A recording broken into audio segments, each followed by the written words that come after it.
Every time someone says we need a trip, there's a pause. Not a pause about money, not a pause about time. It's a pause about where. And almost without fail, someone eventually says, what about the Caribbean? That's always fascinated me because nobody says that when they're trying to impress people. They say it when they're trying to reconnect. When a couple needs to breathe again. When a relationship needs warmth, not stimulation. When love needs space to stretch back out. That's when the Caribbean shows up in the conversation. I started noticing a pattern. People don't go to the Caribbean to do more. They go to feel more. They slow down. They touch more. They talk longer. They listen better.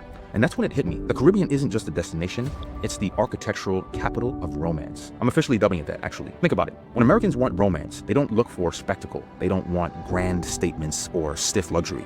They want ease. They want intimacy. They want places that don't rush them. Sure, Africa has extreme depth. Europe has the drama. But for most American couples, for people trying to escape without performing, the Caribbean wins. Quietly, consistently, effortlessly. And architecture plays a bigger role in that than we admit. Here's the thing about romance. It doesn't survive in overly controlled spaces. Western luxury loves polish. Romance prefers patina. Romance lives in breeze moving through a room, in warm stone under bare feet, in wood that holds the day's heat, in shadows that soften at night. It lives in architecture that doesn't announce itself but sets a mood. The Caribbean has always built like that. Verandas instead of sealed boxes, open-air rooms instead of isolated interiors, paths, courtyards, thresholds, moments that slow you down. That's not accidental, that's cultural intelligence. And this is where I start asking the what-if questions as a designer. Because luxury here isn't about excess. Luxury is immersion of experience, as I've said in all my videos. So what if a couple left their room at night, not in a corridor, not into a lobby, but onto a stone path?